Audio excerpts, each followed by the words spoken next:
Hello friends, good evening. मैं Rajiv Awasthi, study math with Rajiv sir में आपका बहुत बहुत स्वागत है। दोस्तों, आज का जो हमारा टॉपिक है समांतर श्रेणी। इससे पहले हम आपको एक वीडियो और अपलोड कर चुके हैं, उसमें भी हमने आपको समांतर श्रेणी के बारे में बताया था। सबसे पहले हम समांतर श्रेणी की परिभाषा पर फोकस करते हैं। इसकी परिभाषा क्या होती है देखते हैं। उस श्रेणी के पदों को जिनका प्रत्येक पद पूर्व पद में अचर संख्या के ऋणात्मक या धनात्मक मान को जोड़ने पर प्राप्त होता है। प्रत्येक श्रेणी के पूर्व पद में अचर के धनात्मक या ऋणात्मक मान को जोड़ने पर प्राप्त होता है। जैसे आपके सामने एक श्रेणी दी गई है, इसका आपका जो मान दिया गया है वो 2, 4, 6, 8, 10 डॉट डॉट डॉट। तो इसमें आपका जो प्रथम पद अगला पद जो है पूर्व पद में 2 जोड़कर प्राप्त किया गया है। इसमें आपने 2 जोड़ दिया तो 4 हो गया, 4 में आपने 2 जोड़ दिया तो आपका 6 हो गया। इस तरह से ये जो श्रेणी हमको प्राप्त होती है ये आपकी समांतर श्रेणी कहलाती है। और इसका एक दूसरा रूप भी मैं आपको दिखा रहा हूँ। जैसे ये आपका लिखा हुआ है 2, फिर आपका 0, फिर -2, फिर -4, फिर -6 dot dot dot dot dot. इस तरह से इस श्रेणी को भी आप समांतर श्रेणी की ही कैटेगरी में ला के खड़ा करते हैं, बिकॉज ऑफ इसमें जो आपका प्रथम पद का अंतर है वो -2 है। 2 से आपने -2 प्लस किया 0 है, फिर -2 प्लस किया आपका -2 है। तो दोनों श्रेणियों में 2 पदों का, सभी प्रथम पदों और दूसरी पदों का अंतर समान आ रहा है।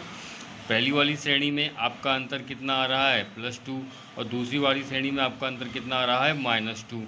तो दोस्तों, ये जो आपकी श्रेणी है ये आपकी समांतर श्रेणी कहलाएगी।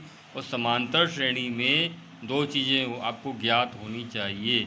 प्रथम पद, जिसको आप जनरली ए से डिनोट करते हैं, प्रथम पद आपका, और सार्व अंतर।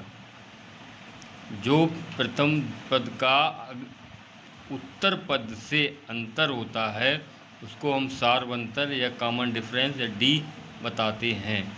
और इसी क्रम में हमने आपको एक फार्मूला बताया था। इस श्रेणी में आपको किसी भी क्रम का अगर पद पता करना है, उसका मान पता करना है, तो उसको हम व्यापक पद कहते हैं। और व्यापक पद या जनरल टर्म, इसको आप TN बोल सकते हैं। और TN का हमने आपको एक सूत्र बताया था, TN = A + n-1 × D। ए का भी आपको परिचय बता दिया, प्रथम पद। डी का परिचय आपको पता है, सार्वंतर। और n जो है, n यहाँ पर क्या है, क्रमांक है। कौन से क्रमांक का पद हमें पता करना है। ये हम श्रेणी को पूरी न बना करके, जैसे आपको इस श्रेणी से 10वां पद ज्ञात करना है तो n का मान आपका 10 हो जाएगा। इस श्रेणी का आपको 8वां पद ज्ञात करना है तो आपका n का मान यहाँ पर 8 हो जाएगा। हमने कुछ आपको क्वेश्चंस भी कराए थे तो उसी क्रम में। और इसके बाद हम इन सभी पदों का योग भी निकाल सकते हैं। समांतर, संक्षिप्त में लिखा है, समांतर श्रेणी के n पदों का योग। समांतर श्रेणी के n पदों का योग। इसके लिए आपके पास फार्मूला होता है ASN, sum of nth term = n/2 कोष्टक 2a + n-1 × D। इसमें भी आपको कोई नया पद नहीं देखने को मिला है। SN यानी कि S माने सम, योग n पदों का, n/2 2a। a का मान आपको पता है, a क्या होता है आपका प्रथम पद, और D क्या है आपका सार्वंतर। इस फार्मूले को आप दूसरे तरीके से भी लिख सकते हैं। अगर आपको अंतिम पद ज्ञात है तो SN = n/2 bracket L A + L। ये रहा आपका n/2 A + L। L क्या है यहाँ पर, L आपको एक नया पद मिला है। यहाँ पर L है आपका अंतिम पद या nth टर्म या TN। जहाँ तक के पदों का आपको योगफल ज्ञात करना है, ये वो वाला पद है। तो आप दोनों फार्मूलों से अगर आपको अंतिम पद ज्ञात है और वहाँ तक का आपको योगफल निकालना है तो आप n/2 A + L से भी निकाल सकते हैं। और आपके पास एक फार्मूला और दिया है हमने, SN = n/2 2a + n-1 × D। अब हम इनका प्रयोग आपको करना सिखाते हैं। किसी श्रेणी का पहला पद 3 है और 19वां पद 129 है। ए का मान, क्वेश्चन आपके सामने दिया गया है, एक क्वेश्चन आ रहा है आपके पास। प्रथम पद, किसी श्रेणी का प्रथम पद यानी कि ए का मान आपको दिया गया है 3 और उसका 19वां पद यानी कि n = 19 और उस tn का मान दिया गया है 129। तो आपको यहाँ पर क्या करना है, श्रेणी बताइए। और श्रेणी आपको ज्ञात करने के लिए क्या करना होगा, यहाँ पहले आपको d निकालना होगा। d निकालेंगे, a आपको मालूम है, फिर आप क्रमशः d को जोड़ते हुए और श्रेणी का निर्माण, श्रेणी बना देंगे। तो सबसे पहले हमारे सामने क्या होगा, आपको श्रेणी ज्ञात करनी है। सबसे पहले हम फार्मूला लगाएंगे tn = a + n - 1 × d। tn का मान आपको इस प्रश्न में दिया गया है, कितना है, 129। a का मान है आपका 3 और प्लस n - 1 19 - 1 × d आप ज्ञात नहीं है। चलिए हम इसको हल करना स्टार्ट करते हैं। तो आपका पहले स्टेप में क्या है, 129, इधर आपका 3 ब्रैकेट, आपने जब सॉल्व किया तो 19 - 1 आपका हो गया 18d। अब आप d की वैल्यू आपको ज्ञात और अज्ञात से इसका विश्लेषण करना है। तो जो अचर पद हैं उनका आप स्थानांतरण करते हैं, पक्षांतरण। तो 18d इधर रहा आपका और 3 को आपने माइनस कर दिया, 129 - 3, तो इसमें आपका निकल के आता है 126। 18d = 126 और आपको d निकालना है, तो 126/18। 18 8 जा 126, 18 7 जा 126। तो आपका d का मान निकल के आ गया कितना, a। अब आप श्रेणी का निर्माण करेंगे।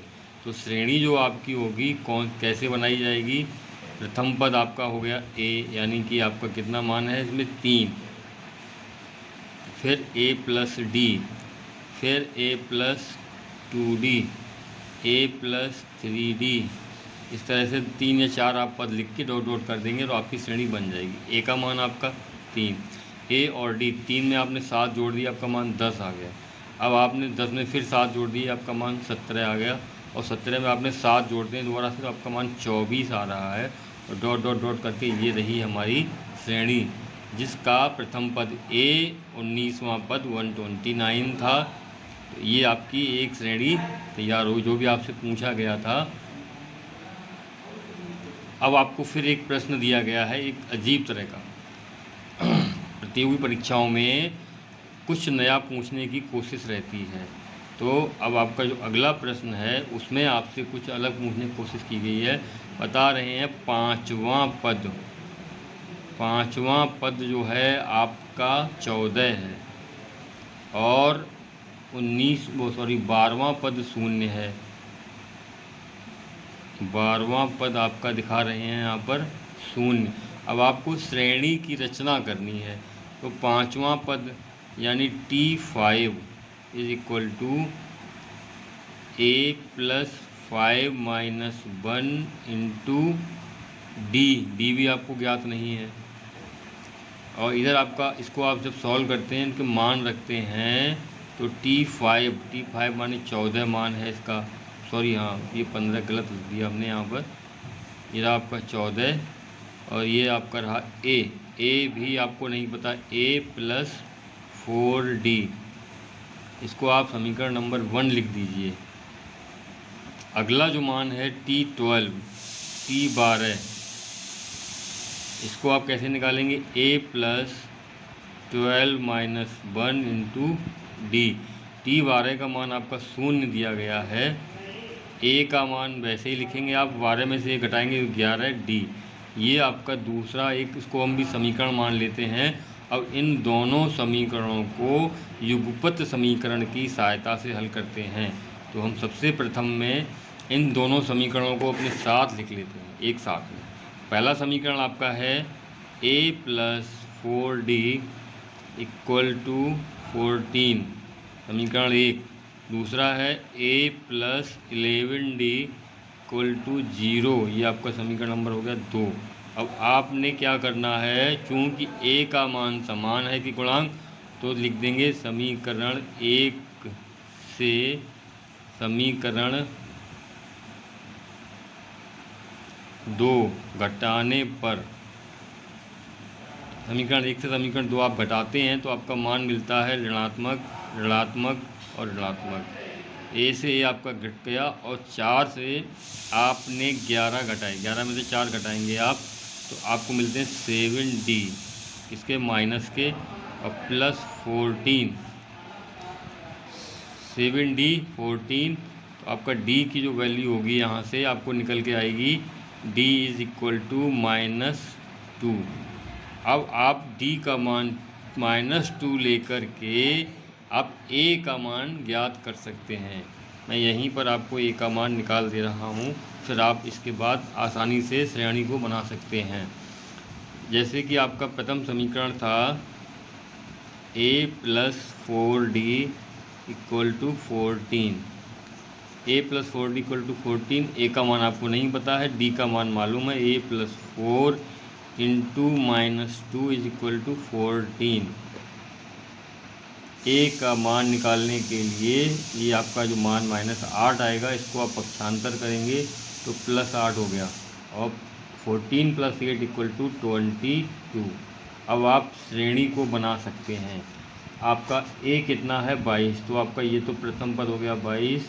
अब इसमें आपको d कितना है -2, तो आपका अगला पद होगा 20, फिर अगला पद आपका कितना होगा, फिर -2 कर दिया आपने 18, नेक्स्ट पद 16, ... इस तरह से आपको अपनी श्रेणी प्राप्त हो जाती है। और इन दोनों पदों से 15 टर्म और 12 टर्म, इससे आप 2 इक्वेशन बनाएंगे। फर्स्ट इक्वेशन आपका नंबर पड़ा हुआ है और सेकंड इक्वेशन, इन दोनों इक्वेशन को लेकर के आप आसानी से ये मान निकाल सकते हैं। चैनल को लाइक और सब्सक्राइब करना मत भूलिएगा। बहुत बहुत धन्यवाद।